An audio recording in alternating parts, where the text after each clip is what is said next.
আসসালামু আলাইকুম সবাইকে। আজকের ভিডিওতে এই সুন্দর ডিজাইনের বেবি ফ্রক কাট এবং সেলাই আপনাদের সাথে শেয়ার করব। তো ফ্রকটি তৈরি করার জন্য প্রথমেই আমার লাগবে পেপার। তাই এখানে আমি একটি পেপার একটি ভাঁজ দিয়ে ডাবল পাট করে নিয়েছি। এবার উপরের দিকে সোজা করে একটি দাগ দিয়ে দাগ থেকে ইঞ্চি টেপটা ধরে নিচে 6 ইঞ্চিতে একটি দাগ দিয়ে দিব। সেমভাবে এই সাইডেও 6 ইঞ্চিতে একটি দাগ দিয়ে দিব। আপনারা চাইলে 6.5 ইঞ্চি নিতে পারেন। তারপরে দেখুন এই দুটো দাগকে এভাবে মিলিয়ে দিব। এবার বন্ধ অংশ থেকে ইঞ্চি টেপটা ধরে 4 ইঞ্চিতে একটি দাগ দিয়ে দিব। সেমভাবে এই সাইডেও 4 ইঞ্চিতে একটি দাগ দিয়ে স্কেলের সাহায্যে দাগটাকে সোজা করে টেনে নেব, যেন আঁকাবাঁকা না হয়ে যায়। এবার দেখুন উপরে দাগ থেকে ইঞ্চি টেপটা এভাবে ধরে নিচে 1.5 ইঞ্চিতে একটি মার্ক করব লাভ শেপটা দেওয়ার জন্য। আমি যদিও এই লাভ শেপটা দেওয়াতে পারদর্শী না, আপনারা যারা পারেন খুব সুন্দর করে আর্ট করে নেবেন। এবার দেখুন এইভাবে রাউন্ড শেপটা দিয়ে দিব। কিভাবে আর্ট করেছি একটু কাটার দিকে ফলো করলেই বুঝতে পারবেন। তো প্রিয় আপুরা, এই ফ্রকটি অনেকে অনেক রকম করে তৈরি করেছে। আমি আমার প্রিয় আপুদের জন্য খুব সহজ নিয়মে তৈরি করে শেয়ার করেছি, যাতে আমার প্রিয় আপুরা খুব সহজেই কাটিং এবং সেলাই শিখতে পারে। তারপরে দেখুন এখানে আরও 2 টুকরো কাপড় নিয়েছি। প্রথমেই ডাবল বাজ 4 পাট করা ছিল এই কাপড়টি। তারপরে বন্ধ অংশটা আমার দিকে রেখে আরও একটি বাজ দিয়েছি, মানে 4 বাজ আর 8 পাট করে নিয়েছি। এবার কেটে রাখা এই লাভ শেপটা এই কাপড়ের উপরে রেখে জাস্ট এভাবে কেটে নেব। তো আপনারা চাইলে এই কাপড়ের উপরে সরাসরি এই লাভ শেপটা আর্ট করে এভাবে কেটে নিতে পারেন। অনেকেই পারে না, তাই সহজ করে দেখানোর চেষ্টা করেছি। তো এখানে দেখুন এরকম 4টা লাভ শেপ হয়েছে, মানে কাপড় হয়েছে। আমার সামনে লাগবে 2টো, পিছনে লাগবে 2টো। এবার আমি গলার মাপটা নেব। তো এইভাবে যদি আপনি গলার মাপটা নেন, তাহলে ইঞ্চি টেপটা এই যে মাঝখান থেকে ধরে কাপড় ভাঁজ করার পরে যে একটা দাগ হয়, সেই দাগ বরাবর ইঞ্চি টেপটা ধরে এই সাইডে 2 ইঞ্চি আর এই সাইডে 2 ইঞ্চি, সর্বমোট 4 ইঞ্চি গলার চওড়ার মাপটা নিয়ে নিব। নিয়ে তারপরে এই যে আট করা জায়গার মধ্যে একটু কেটে চিহ্ন দিয়ে রাখবো সেলাইয়ের সুবিধার জন্য, যাতে সেলাই করার সময় আর কোনো মাপ না নিতে হয়। এবার দেখুন এই কাপড়টাকে আমি এভাবে ভাঁজ করে দিব, মানে এই লাভ শেপটাকে এভাবে ভাঁজ করে তারপরে ইঞ্চি টেপটা উপর থেকে ধরে 3 ইঞ্চিতে একটি মার্ক করব। এভাবে যদি মাপ দিয়ে এই ফ্রকটি তৈরি করা যায়, তাহলে কিন্তু শেপটা খুব সুন্দর আসে, দেখতে খুব ভালো লাগে। যে কোনো পোশাক তৈরি করার ক্ষেত্রে কাপড়টা যদি ঠিকঠাক মতো তৈরি করা যায়, তাহলে কিন্তু দেখতে খুব ভালো লাগে। এবার দেখুন কেটে একটু চিহ্ন দিয়ে রেখেছি এই যে আট করা জায়গার মধ্যে। এবার এখানে নিচের স্কার্ট পার্টের জন্য বা কুচির জন্য আরও একটু কাপড় নিয়েছি। এই কাপড়টা লম্বাতে নিয়েছি 15 ইঞ্চি আর চৌড়ায় নিয়েছি 30 ইঞ্চি। বন্ধ অংশটা আমাদেরকে রেখে একটি ভাঁজ করার পরে 15 ইঞ্চি হয়েছে। এবার এই কাপড়টির খোলা দিক থেকে ইঞ্চি টেপটা ধরে 2 ইঞ্চিতে একটি দাগ দিব। উপর থেকে ইঞ্চি টেপটা ধরে নিচে 2 ইঞ্চিতে একটি দাগ দিব। এবার দাগ দুটোকে এভাবে মিলিয়ে দিয়ে একটি রাউন্ড শেপ দিয়ে দিব, আরমোলের রাউন্ড শেপটা যেভাবে দিই আর কি। তারপরে দেখুন ইঞ্চি টেপটা উপর থেকে ধরে 5 ইঞ্চি নিচে আরও একটি দাগ দিব, দিয়ে এই দুটো দাগকে এইভাবে মিলিয়ে দিব। একটু ভালোভাবে ফলো করলে কিন্তু বুঝতে পারবেন। যাদের সেলাই কাজে কিছুটা অভিজ্ঞতা আছে, আপনারা তো এমনিতেও বুঝতে পারবেন। যারা একেবারে নতুন, আপনারা একটু ভালোভাবে ফলো করবেন, টেনে টেনে দেখবেন না। এই যেভাবে একটু আড়া করে কেটে নেওয়ার পরে এই সাইডে যে একটু রাউন্ড শেপ দিয়েছিলাম সেই জায়গাটাও কেটে নিয়েছি। নিচের আঁকাবাঁকা কাপড়টুকু কেটে রেখে দেবো, বাস হয়ে গেল।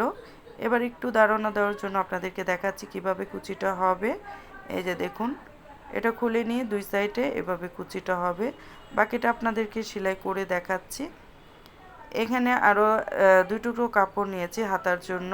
তো কাপড়টা একটি ভাঁজ দেওয়ার পরে রয়েছে 15 ইঞ্চি আর লম্বানে রয়েছে 6 ইঞ্চি। দুই সাইডে সেলাই 1 ইঞ্চি যাবে, 5 ইঞ্চি বা 4.5 ইঞ্চি হাতার লম্বাটা থাকবে। এই কাপড়টাকে আমি হাতার কাপড়টাকে নিচে রাখবো, উপরে কুচির কাপড়টা রেখে জাস্ট এভাবে কেটে নেব এই সাইডটা। এই যে দেখুন,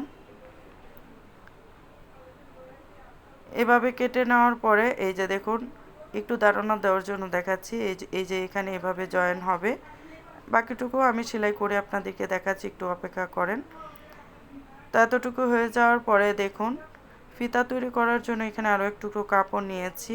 জাস্ট স্কেলটা এভাবে রেখে এভাবে সোজা করে একটি দাগ দিয়ে দেবো, আর নয়তো আপনারা 1.5 ইঞ্চি চওড়া করে একটু মেপে তারপর আড়া করে কাপড়টা কেটে নেবেন ফিতা তৈরি করার জন্য। যদি আপনারা গোল ফিতা তৈরি করেন বা কট ফিতা তৈরি করেন, তো তো এভাবে কেটে নেওয়ার পরে এক সমান করে কেটে নিতে হবে। আমার দুই সাইডে 4টা ডুরি লাগবে বা কাঁধের ফিতা লাগবে, সেই জন্য আমার এখানে দুইটাই হয়ে যাবে। 20 ইঞ্চি লম্বা করে দুইটা পটি আমি কেটে নেব। 10 ইঞ্চি বা 12 ইঞ্চি করে ফিতাটা দিলেও হবে, এটা যার যে রুচি অনুযায়ী দিয়ে দিবেন। এবার দেখুন কেটে রাখা আড়া কাপড়ের মাথাটা কেটে ফেলে দিয়ে একটি ভাঁজ করব। তারপরে আমি চিকন করে এই ফিতাটা সেলাই করে নেব। এই ফিতার লম্বাটা কে কতটুকু নেবেন এটা নিজের উপর ডিপেন্ড করে। এভাবে একটি সেলাই দেওয়ার পরে হাতের কাছে থাকা একটি শিক দিয়ে আমি উল্টিয়ে নিচ্ছি। আপনারা এভাবে শিক দিয়ে বা সুই সুতা দিয়ে যেভাবেই পারেন না কেন সে উল্টিয়ে নেবেন, বা আমার মতো এভাবে শিক দিয়ে উল্টিয়ে নিতে পারেন। এই যে এভাবে একটু উল্টিয়ে নেওয়ার পরে আমি এই ফিতাটাকে মাঝখান দিয়ে কেটে নেব। এখানে 10 ইঞ্চি লম্বা করে ফিতাটা রয়েছে। 2 বছরের বেবির জন্য আমি এই ফ্রকটি তৈরি করছি। আর এই বেবি ফ্রকের লম্বাটা হবে 17 ইঞ্চি। 17 ইঞ্চি লম্বা হবে ফিতা, সব কিছু মিলে 18 ইঞ্চির মতো হবে আর কি। যাই হোক, তারপরে এই যে কেটে রেখেছিলাম 3 ইঞ্চি নিচ্ছে, সেখান থেকে আমি সেলাইটা স্টার্ট করব। কেটে রাখা জায়গায় এই ফিতাটা দিয়ে দিব। তারপরে এক সমান করে 2 পয়েন্ট কাপড় বাহিরের দিকে রেখে সেলাই করে নেব। যদি এই পর্যায়ে মনে হয় সেলাইটা সুন্দর হয়নি, তাহলে আরও একটি সেলাই সুন্দর করে দিয়ে দিব। তারপরে একটু একটু করে কেটে এভাবে দিব, যাতে উল্টানোর পরে ফিনিশিংটা রাউন্ড জায়গার ভালো আসে। এই যে দেখুন এভাবে ফিতায় টান দিলে কিন্তু এই কাপড়টা উল্টে আসবে। তারপরে হাতের কাছে থাকা কেচি বা একটি কলম দিয়ে এভাবে একটু শেপটা সুন্দর করে নেওয়ার চেষ্টা করবেন, যাতে এই সেলাইটা সুন্দর হয়, লাভ শেপটা একটু সুন্দর দেখায়। তো একটি সাইড আমি আপনাদেরকে তৈরি করে দেখাচ্ছি, আরেকটি সাইড আমি অফ ক্যামেরায় তৈরি করব, ভিডিও যেন বড় না হয়ে যায় সেজন্য। এই যে দেখুন এভাবে হাত দিয়ে একটু চেপে চেপে দিলে কিন্তু শেপটা সুন্দর আসবে। এই পর্যায়ে দেখুন একটি সাইডে কাপড়টা রেখে আমি কুচির কাপড়টা নিয়ে নিয়েছি। এবার এক সাইড থেকে ধরে আমি কুচিটা স্টার্ট করব। এই যে দেখুন 1/2 ইঞ্চি কাপড় বা 1 ইঞ্চি কাপড় এক্সট্রা রেখে এভাবে কুচিটি এক সমান করে দিয়ে দিব। তো কুচিটা দেওয়ার পরে এই দুটো মাথা এক সমান করে দেখতে হবে মাঝখানের পয়েন্টটা ঠিক আছে কিনা। এই যে দেখুন দুই সাইডের মাঝখানের ধরে দুই সাইডের কাপড়টা ঠিক আছে কিনা একটু চেক করে দেখবেন। কম বেশি হয়ে গেলে কুচি একটি দিয়ে বা ছাড়িয়ে সমান করে নিতে হবে, তাহলে কিন্তু শেপটা সুন্দর আসবে, সামনের বুকের শেপটা। এই যে এক সমান হয়েছে। এবার একটু ভালোভাবে এই জায়গায় একটু ফলো করুন। এই যে দেখুন কমপ্লিট করে রাখা এই লাভ শেপটা নিয়ে এর উপরে রেখে দিব। একদম কোণাটা যে আছে লাভ শেপের কোণা, এই কোণাটার মধ্যে আমি এই যে এই কোণাটা ধরবো। এই যে দেখুন কাপড় ভাঁজ করার পরে কিন্তু ভাঁজের একটা দাগ পড়ে বা বাজ পড়ে, সেই বাজটাই কোণার সাথে এভাবে সমান করে ধরে সেলাই করে নিলেই হবে। একটি সাইড সেলাই করার পরে এই সাইড থেকে ধরে আরও একটি সাইড সেলাই করে নেব। অবশ্যই কুচির পাটটা উপরে রাখতে হবে। একটি সেলাই দেওয়ার পরে উল্টিয়ে নিয়ে আরও একটি সেলাই সমান করে দিয়ে দিব। আপনারা চাইলে উপরের দিকে একটি চাপ সেলাই দিতে পারেন, আমি চাপ সেলাই দিইনি, তারপরেও সুন্দর হয়েছে। তো একটি পার্ট তৈরি করে দেখিয়েছে, অফ ক্যামেরায় আরও একটি পার্ট কমপ্লিট করে নিয়েছি। তো দুটো পার্ট এক সাইডে রেখে এবার হাতাটা আমি কমপ্লিট করব বা তৈরি করব। হাতাটা তৈরি করার জন্য প্রথমে এই যে দেখুন আমি নিচ থেকে ইঞ্চি টেপটা ধরে 1.5 ইঞ্চিতে একটি দাগ দিয়ে এইভাবে রাউন্ড করে কেটে নেব। এই যে দেখুন হাতার এই সাইডটা এভাবে একটু রাউন্ড করে কেটে নেব, এতে করে হাতার শেপটা অনেক সুন্দর আসবে, যেহেতু ছোট বেবির হাতা অনেক ভালো লাগবে। তো এইভাবে প্রথমে একটি চিকন করে সেলাই দিয়ে দিব। আপনারা যারা একসাথে সেলাই করতে পারেন একসাথে মুড়িয়ে সেলাই করে নেবেন, আর যারা পারেন না, যেহেতু সেলাইটা একটু চিকন হবে, প্রথমে একটি চিকন করে একটি ভাঁজ দিয়ে সেলাই করে নেবেন, তারপরে আরেকটি ভাঁজ দিবেন। তারপরে এই যে উপরের সাইডে একটি ভাঁজ দিয়ে সেলাই করে নিলেই হবে, যে সাইডে আমি এলাস্টিক জয়েন দিব। তারপরে দেখুন এখান থেকে আমি চিকন এলাস্টিক নেব 6 ইঞ্চি, যেহেতু বেবি 2 বছরের, তাই এখানে আমি 6 ইঞ্চিতে একটি দাগ দিয়ে এই যে এলাস্টিকটা কেটে নেব। এই লাভ শেপটা যতটুকু থাকবে কাঁধের সাইডে তার থেকে 1 ইঞ্চি বাড়িয়ে নিতে হবে এই এলাস্টিকটা, মানে হাতাটা আর কি 1 ইঞ্চি বাড়ানো থাকবে।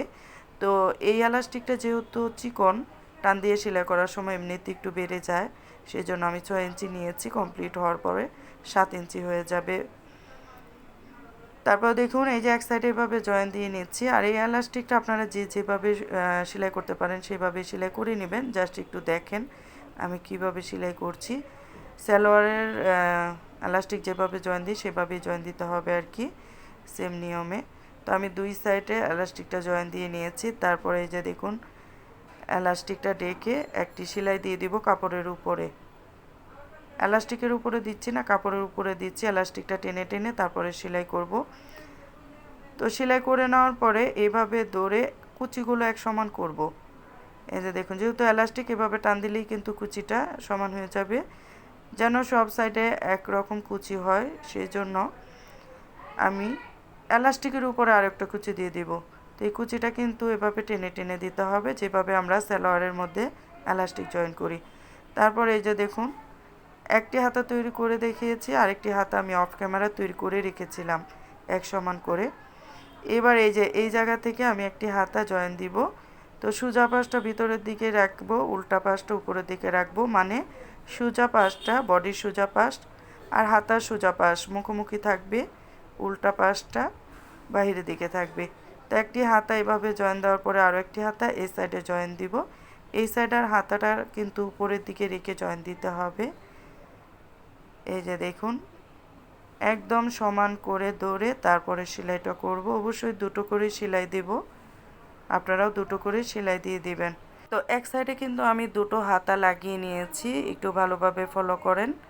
এক সাইডে কিন্তু একই নিয়মে আমি দুটো হাতা লাগিয়ে নিয়েছি। এবার এই পাটটাকে একটি সাইডে রেখে আরও একটি পাট নিয়ে নেব। এই পাটটাকে আমি দেখুন সোজা পাশটা উপরের দিকে রাখবো, উল্টা পাশটা নিচের দিকে রাখবো, রেখে এই যে আরও একটি পাট এর উপরে রেখে দিব। এই পাটটাও সোজা পাশটা নিচের দিকে রাখবো, উল্টা পাশটা উপরের দিকে রাখবো, মানে সোজা পাশটা মুখোমুখি থাকবে আর কি। তারপরে এই যে দেখুন এখান থেকে ধরে সেম নিয়মে হাতাটা জয়েন দিয়ে দিব। তো আপু ভাইয়ারা এই পর্যায়ে যারা আমার ভিডিওটি দেখছেন আপনাদের উদ্দেশ্যে একটি অনুরোধ থাকবে, আমার ভিডিওটি দেখার পরে যদি ভালো লাগে, যদি মনে হয় আমাকে সাপোর্ট করবেন, তাহলে আমার চ্যানেলটিকে সাবস্ক্রাইব করে পাশে থাকা বেল আইকনটি অবশ্যই অন করে রাখবেন। সম্ভব হলে ফ্যামিলি অ্যান্ড ফ্রেন্ডসদের সাথে ভিডিওটি শেয়ার করে ওদেরকে দেখার সুযোগ করে দেবেন। অলরেডি অনেক আপু ভাইয়ারা আমাকে অনেক সুন্দর সুন্দর কমেন্ট করেন, আমাকে সাপোর্ট করছেন। আপনাদের জন্য সত্যি মন থেকে অনেক বেশি দোয়া, সেই সাথে ভালোবাসা রইল। তো আপনাদের সাথে কথা বলতে বলতে কিন্তু এই যে হাতা জয়েন দেওয়া হয়ে গেছে। এখন আমি হাতার মুহুরা সাইড থেকে ধরে একদম উপর থেকে ধরে নিচ পর্যন্ত সেলাই করে দিব, সাইডে সেলাইটা করে নেব আর কি। আর এই যে দেখুন ফ্রকটি তৈরি করার পরে কেমন হয়েছে একটি করে কমেন্ট করবেন, কমেন্ট করে জানিয়ে যাবেন আপুরা। আপনাদের কমেন্ট পেলে অনেক ভালো লাগে, কাজ করতেও সহজ লাগে। আর একটি করে লাইক দিয়ে দিবেন, ভিডিওতে অনেক কম লাইক ওঠে, দয়া করে একটি লাইক দিয়ে দিবেন। তো সবশেষে দেখুন নিচে মুড়িয়ে একটি সেলাই দিয়ে দিব চিকন করে। আর এই সেলাইটা চিকন বা মোটা আপনাদের রুচি অনুযায়ী বা পছন্দ অনুযায়ী সেলাইটা করে নিলেই হয়ে যাবে। অলমোস্ট আমার এই ফ্রকটি কিন্তু কমপ্লিট হয়ে গেছে। দেখতে কতটা সুন্দর হয়েছে আমি বলবো না, আপনারাও কমেন্টের মাধ্যমে বলবেন। তো আমি একটু তালি জোড়া দিয়ে আর কি হাতার কাপড়টা বাড়িয়েছিলাম, যার কারণে হাতাটা দেখতে কত সুন্দর হয়েছে। কুচি কাপড়টা একটু বেশি দেওয়ার কারণে হাতাটা কিন্তু অনেক সুন্দর হয়েছে। তো সর্বমোট আমি কিন্তু এই যে এই ফুলগুলো অফ ক্যামেরায় তৈরি করে নিয়েছি, মানে এই যে টার্সেলগুলো। তো আপনাদেরকে একটি টার্সেল তৈরি করে দেখাচ্ছি, কিভাবে তৈরি করছি একটু দেখে বুঝে নেওয়ার চেষ্টা করবেন। আর এই ফ্রকটি কিন্তু আমি যে সাইড থেকে বেঁচে যাওয়া টুকরো কাপড় দিয়ে তৈরি করেছি। তবে আপনারা যদি সেম নিয়মে সেম সাইজের সেম বাচ্চার জন্য তৈরি করতে চান, মানে সেম বয়সের বাচ্চার জন্য, তাহলে আপনাদের এক গজ কাপড় লাগবে এই ফ্রকটি তৈরি করার জন্য। তো আমার এখানে যেহেতু টুকরো কাপড় দিয়ে তৈরি করেছি, সেই জন্য সাইডের থেকে বেঁচে যাওয়া যে টুকরো কাপড়টা ছিল সবটুকু দিয়েই আমি তৈরি করেছি, যার কারণে কুচিগুলো অনেক বেশি হয়েছে।